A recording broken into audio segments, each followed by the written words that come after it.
10 মিনিটের মধ্যে দখলে নিতে পারি। আঙ্গুল যাতে আমাদের বাঁকা করতে না হয়। পুলিশের আইজি মহোদয়, স্বরাষ্ট্রমন্ত্রী সহজে ফেরত দিবেন। জোর করে দখল করে রেখেছে।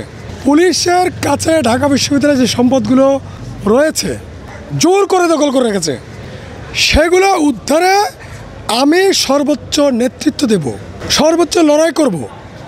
পুলিশের আইজি মহোদয়, স্বরাষ্ট্রমন্ত্রী সরকারকে এখনই আহ্বান জানাবো, 9 সেপ্টেম্বরের আগে সিদ্ধান্ত নেন।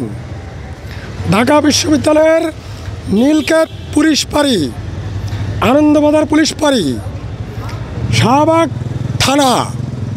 থানার কিছুটা অংশ থাকবে থানার কাছে, বাকি যে অংশগুলো এগুলো ঢাকা বিশ্ববিদ্যালয়কে সহজে ফেরত দিবেন। আঙ্গুল যাতে আমাদের বাঁকা করতে না হয়, সরকারের দিকে পুলিশের দিকে যাতে ঢাকা বিশ্ববিদ্যালয়ের শিক্ষার্থীদের আঙুল বাঁকা করতে না হয়। আমরা 10 মিনিটের মধ্যে দখলে নিতে পারি যদি আমরা আইন অমান্য করি। আমরা আইন অমান্য করব না।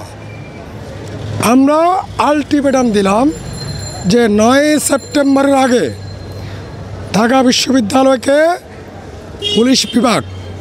পুলিশ বিভাগের হাতে দখলকৃত ঢাকা বিশ্ববিদ্যালয়ের জমিগুলো ফেরত দেওয়ার জন্য। যদি তা না হয় 9 তারিখের পরে আমি কর্মসূচি ঘোষণা করব ঢাকা বিশ্ববিদ্যালয়ের সম্পত্তি উদ্ধারে।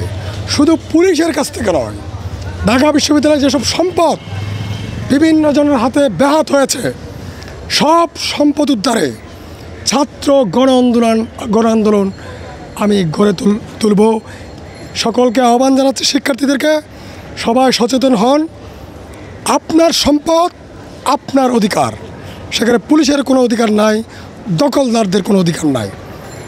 এই অধিকার আমরা প্রতিষ্ঠা করব।